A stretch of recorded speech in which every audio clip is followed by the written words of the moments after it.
안녕하십니까. 혼란한 정치 시사이슈를 술술 풀어보는 송문근의 혼술 10월 18일 수요일 오후에 인사드립니다. 국민의힘 지금 김기현 대표 체제 2기 시즌2가 출범을 했죠.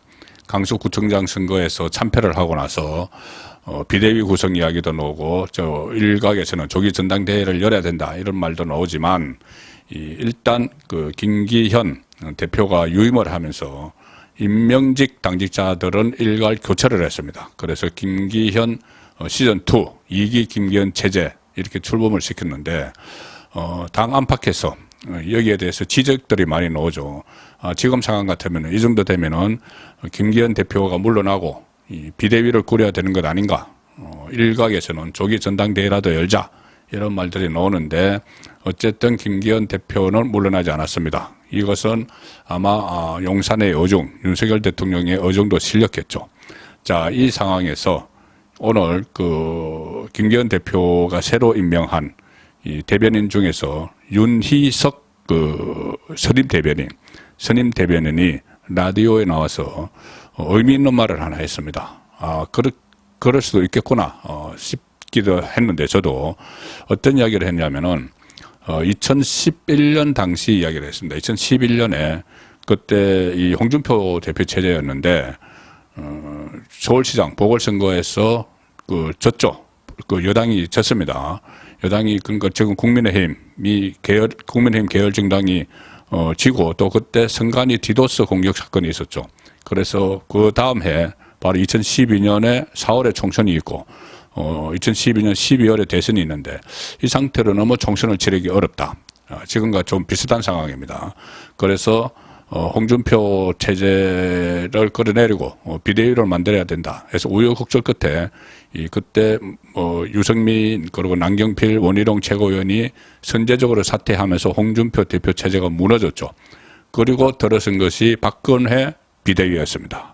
자, 그래서 박근혜 비대위가 구성이 됐고 결국은 2012 총선, 2012 대선까지 전부 다 이겼죠. 자, 그런데 이 윤희석 의원이 그때 이야기를 하면서 그때와 지금을 비교를 했습니다. 이렇게 이야기합니다. 그때는 홍준표보다 훨씬 센 박근혜라는 분이 당 안에 계셨기 때문에 박근혜 비대위가 가능했다. 지금 우리한테는 박근혜가 없다. 이렇게 이야기를 합니다. 그래서 지금은 김기현 2기 체제다. 그런데 이 2기 체제는 사실상 김기현 비대위다. 자, 김기현보다 센 사람이 없다는 이야기죠. 현재 찾기가 어렵다는 이야기입니다. 어떻게 보면 뭐 그럴 만도 합니다. 왜 그러냐면은 지금 뭐 김기현보다 좀 세다. 뭐 일반적으로 그렇게 이야기하려면은 차기 대권 주자 정도는 돼야 되겠죠. 뭐 비교 방법은 여러 가지가 있지만은 그래서 자기 대권 주자라고 하면 지금 뭐 한동훈 장관 여론조사에서 여권 안에서 1위로 나오죠. 그 다음에 뭐 오세훈, 원희룡, 뭐 홍준표 이렇게 다 떠오르는데 이 사람들 중에서 비대위원장을 맡기는 좀 한계가 있습니다. 아시다시피 한동훈 장관과 원희룡 장관은 아직 현직 내각에 있고 물론 이 총선에 출마하려면 1월 11일 이전에 사표를 내고 해야 되겠죠. 그래서 이 당장 그러니까는 나중에 지금 김기현 시즌2가 종료되는 시점에 만약에 총선 전에 종료가 된다면은 그때는 현직 장관으로 있는 이 원희룡 장관이 비대위원장으로 뭐 투입이 되거나 뭐 한동훈 장관은 비대위원장을 맡기는 그렇죠. 정치 경력이 없기 때문에 대신 상징적인 상징적인 지역에 출마를 해서 이 바람을 일으키든지 그런 역할을 할 수는 있지만 지금 당장 비대위원장을 맡기는 어려운 게 현실이죠. 그리고 지금 또 국회가 진행이 되고 정기국회 진행되고 있기 때문에 지도부를 오래 비워둘 수도 없습니다. 자, 그리고 오세훈 뭐 서울시장, 홍준표 대구시장이 비대위원장을 맡을 수는 없는 것이죠. 자, 그리고 또 홍준표 뭐 시장은 지금 거의 이 당에서 그때 당 상임 고문직도 뭐 해촉당하고 이런 상황에 있습니다. 그 당원권도 지금 그 정지가 돼 있죠. 자, 그래서 이 대안이 없다. 결국은 대안이 없다는 이야기인데 대안이 없기 때문에 김기현보다 센 사람이 없기 때문에 사실상 김기현 비대위 역할을 하는 것이다 이 이야기입니다.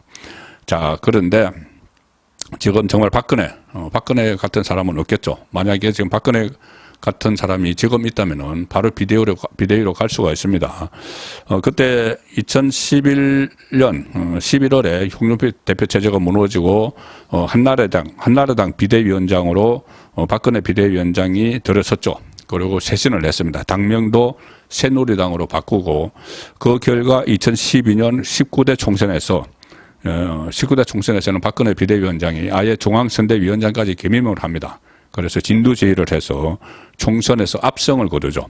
그때 박근혜 비대위원장의 새누리당이 전체 300석 중에서 과반수가 넘는 152석을 차지했습니다.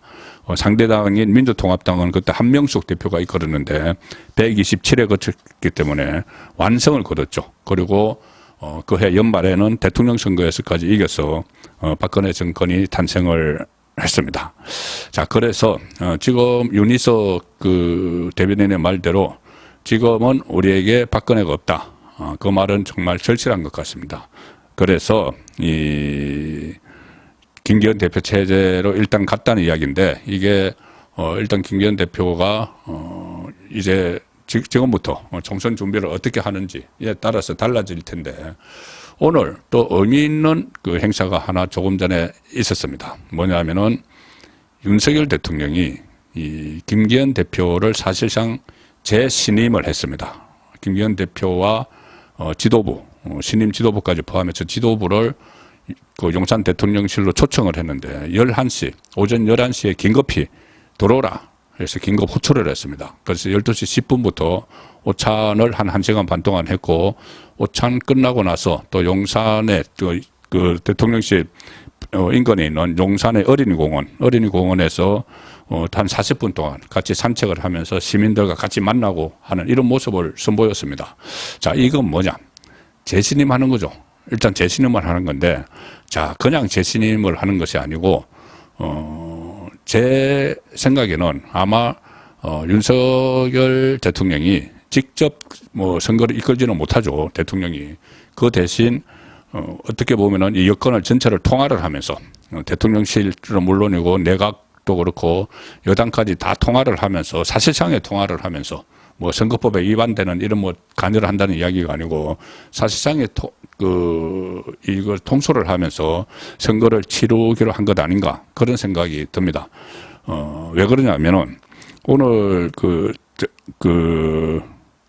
점심 식사 후에 이만희 신임 사무총장이 발표를 했는데 이렇게 발표를 했습니다. 그동안 이 고위 당정 회의 그러니까 청와대, 용산 대통령실 그리고 내각 국무총리를 비롯한 내각 그리고 김대기 비서실장을 비롯한 용산 대통령실 그리고 김기현 대표가 이끄는 여당 이 세 개 축이 고위 당정 회의를 비공개로 하거나 아니면 현안이 있을 때 했는데 이것을 정리해야 한다. 주 1회 일주일에 한 번씩 만나기로 했다.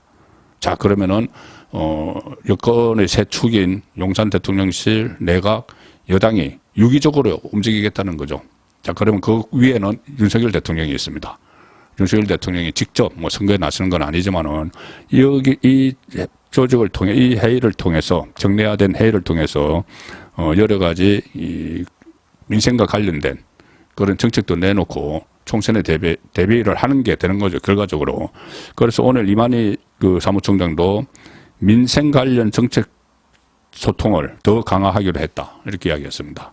그러니까 총선을 앞두고 국민의 마음을 사기 위한 건데 오늘 또 윤석열 대통령은 오늘 오전에 참모진 회의에서 국민은 늘 무조건 옳다. 어떤 비판에도 변명을 하지 마라. 그리고 민생 현장에 들어가라. 이렇게 지시를 했습니다. 민생을 챙겨라. 자, 참모진들에도 그렇게 이야기를 했고, 오늘 그 초청을 한 사람이 뭐 김기현 대표, 그리고, 윤재옥 원내대표, 또 신임 이만희 사무총장, 신임 유희동 정책위원장 이 당 사역을 초청을 한 건데, 그 자리에서, 고위당정회의 주일에 정례화를 하기로 했습니다. 그리고 또 어제도 행보를 보면은 대통령 직속 국민통합위원회 만찬을 가졌죠. 그 자리에서도 김한길 위원장 외에 뭐 한동훈 그 장관을 비롯해서 그 내각의 주요 장관들 그리고 김기현 대표 이렇게 여권의 그 세 축에 있는 사람들을 같이 또 모았습니다. 그리고 오늘 지금 좀 혼돈 속에 있는 여당 지도부를 초청을 해서 사실상 재신임을 한 것이죠. 자, 이렇게 되면은 일종의 총선에 대해서 총력 체제를 지금 구축해 나가는 단계라고 보였는데, 윤석열 대통령이 그 꼭대기에 있게 되는 셈입니다. 물론 뭐 선거에 관여한다는 의미가 아니라는 건 계속 거듭 말씀을 드리겠고, 범여권을 통솔을 하는 것이죠. 자, 그래서, 주 1회씩, 윤석열 대통령이 정점에 있고 그 밑에 있는, 당과 내각과 참모들, 대통령실, 이렇게 만나서 주일에 만나서 유기적으로 정책을 개발하고 이런 것은 결국은 이 민생 속으로 들어가라 이런 지시도 했기 때문에 이 총선에 대비하는 그런 상황이 되겠죠. 그래서 아마 윤석열 대통령이 오늘 이렇게 오찬을 긴급하게 마련한 것은 너무 여러 가지 이야기들이 나오기 때문에 김기현 체제가 오래가지 못한다 뭐 이런 이야기도 지금 나오고 있고 현실적으로. 또 곧 비대위가 구성될 것이다. 그리고 뭐 혁신기구를 하는데 사람이 없다. 사람이 안 보인다. 왜? 사람이 다 고사한다. 왜? 김기현 체제가 언제 무너질지 모르기 때문에 이런 말들이 나오니 그 윤석열 대통령이 긴급히 용산 대통령실로 불러서 격려를 하고 재신임하는 모습을 보여준 겁니다. 그리고 주일에 당정회의 정례화 이런 조치들을 취했는데 자 이런 모습들을 보고 제가 든 생각은 김기현보다 지금 센 사람이 없기 때문에 김기현 비대위로 사실상 가는 거다. 윤희석 대변인이 그렇게 이야기를 했는데, 자, 김기현보다 훨씬 센 사람이 있죠. 조금 전에 말씀드린 대권 주자들은 현실적으로, 지금 선거에 적극적으로 뛰어들지 못하는 상황인데, 훨씬 센 사람, 윤석열 대통령이 있는 겁니다. 윤석열 대통령.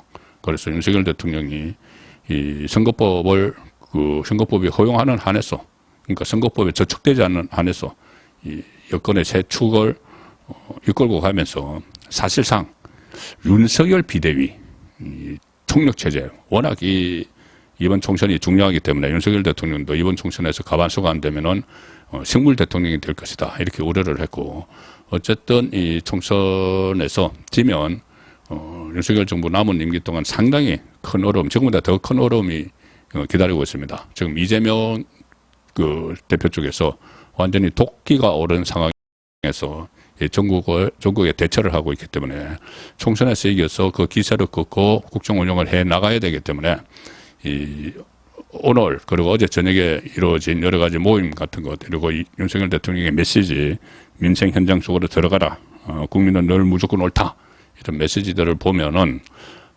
사실상 이번 총선을 앞두고 윤석열 비대위가 고생된 것 아닌가. 자, 그런 생각까지 들 정도로 적극적으로 윤 대통령이 움직이기 시작했다. 그런 느낌입니다. 송국근의 혼술이었습니다.